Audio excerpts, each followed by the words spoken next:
Florida Highway Patrol troopers came close to wearing the green uniforms of sheriff's deputies this past legislative session. The jobs of more than 1,500 troopers were almost given to local sheriffs. It would have been the biggest outsourcing in recent history, and it was backed by Governor Rick Scott. It was the sheriffs, not the patrol, that pushed back and said no. If a deal was worked out that the funding might be here one year and the funding could disappear in the next legislative session. The switch could have potentially raised local property taxes, but the fight's not over.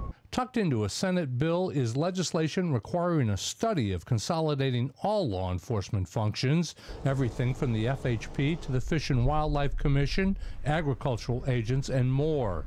That same legislation moved DOT officers who inspect large 18-wheelers to the Highway Patrol. We're looking for overweight vehicles. When state government reorganized in the late 1960s, law enforcement agencies were purposely kept apart so no one agency would have total control.